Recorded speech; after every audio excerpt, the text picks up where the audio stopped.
Well, welcome. My name is Kayvon Berumen, and I'm the founder and CEO of Nest GSV. On behalf of Nest GSV and TechWadi, I want to welcome all of you to this event tonight. So just before we get going, for those of you who don't know, I'll give you a brief 1-minute elevator pitch of what Nest GSV is. We're a global platform that supports international entrepreneurship. But not only do we work with startups, but we also work with governments, universities, and large corporations. Basically all entities in the innovation economy that have an innovation strategy. And it's our fundamental belief that these entities need the collaboration and support of each other at certain times. And our platform is there to support these entities. We believe that we could develop a global standard around entrepreneurship through an educational platform. So we're very, very much focused on entrepreneurial education and development. And to that extent, we have workshops that we basically provide to the entrepreneurs and our corporate partners in forms of accelerator programs. And in fact, we have a government accelerator program for international startups that we just launched this week. And we're actually accelerating 8 Canadian companies. And obviously, we want to do that with companies from the Middle East. Our vision is to have a network of these centers around the world, to develop that standard, and take the bias out of geography and focus on the best companies by sector. And if we do our job correctly, we could basically, in this collaborative platform, solve big problems around education, healthcare, poverty, and so forth.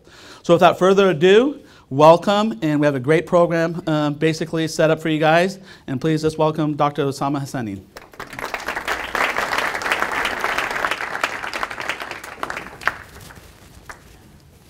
Well, good evening, and welcome to the members and the guests and all those who flew from around the United States and from Doha overnight. Noor al-Manai, welcome. For our Palestinian IT Association friends, Hassan Qasim, Abir Hasboun, Hamdulillah Salama, and of course for our colleagues in North Africa, the venture capitalists from Morocco, Algeria, and Tunis. Now, you seem to have had a very, very wonderful trip in the last 3 days, right? Has any one of you read Marcel Proust at one point in time, maybe when you were young? Yeah, you've read him, yeah? So you remember he mentioned once something fascinating and so eloquently expressed that the journey of discovery is not about seeking places to visit, but about seeing with new eyes, including maybe the venture capital industry in the United States. So that industry ostensibly started about 55 years ago with an investment made by, you may remember him, Georges Doriot, also the founder of INSEAD. It was a good investment. It was in Intel, so it returned to him 500 times.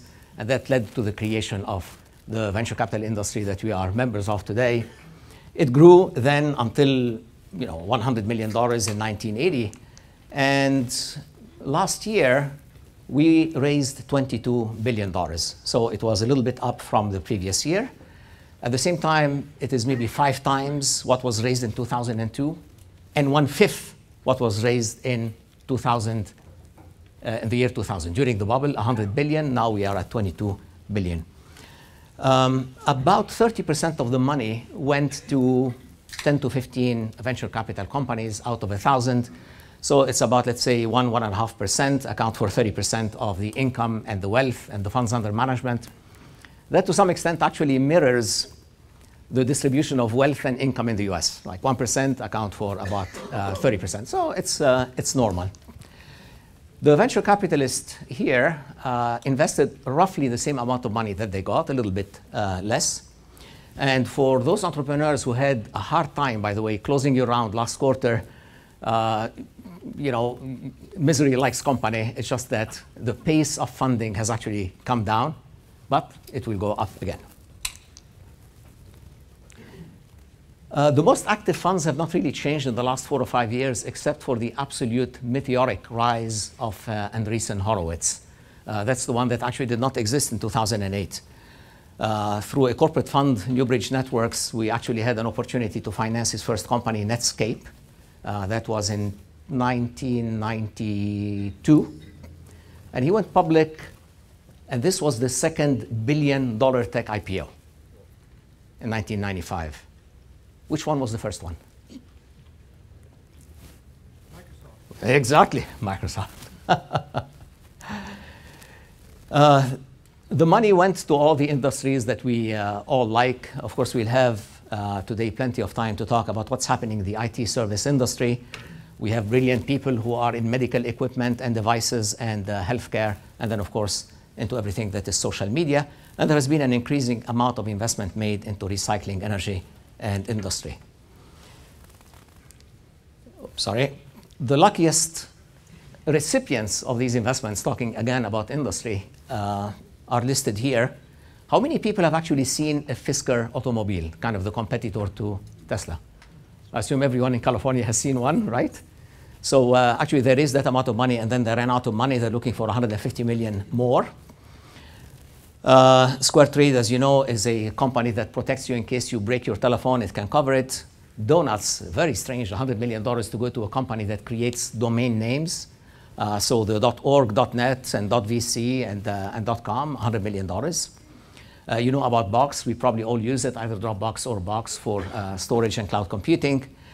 And we probably don't know much about conformists, but as you reach the age of 60 and you start to get osteoarthritis and you need medication, you are very happy to see a company like this that can actually replace your knee and you can go back and do some skiing. In addition to the 20 billion that came from the venture capital funds, the corporate venture capital funds invested another $10 billion.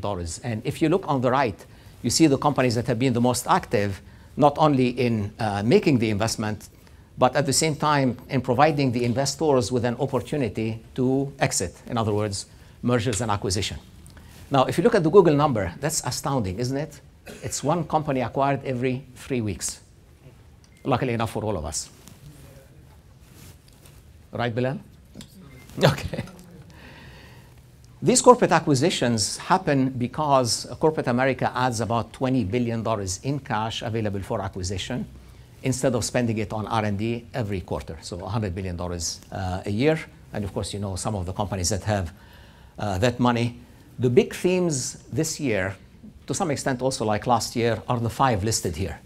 Cloud computing, we mentioned Box, mobile payment, Square, healthcare IT and medical devices, social networking, including social networking, like in the case of Yammer, as applied to corporate users, not necessarily a la Facebook. And it's growing actually by leaps and bounds. And in every case, the acquisition is a strategic one. In the case of Dell, Dell is Dell Computer, right? Why would they need a software company? Because they would like to separate the management of data from the control of data. And then there is Cisco. I mean, this is the most bizarre question I have heard of. I actually heard about it fairly recently, and that's the so-called spin-in. So instead of actually creating a company and you spin it out, they give the founders $100 million. They're still in Cisco, and a promise to buy them back at $750 million. So it sounds like a kind of a no-brainer.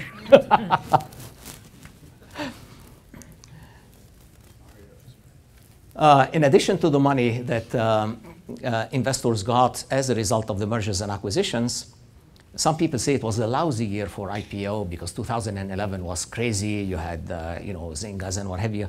But it was actually a pretty good year. Facebook came down a little bit.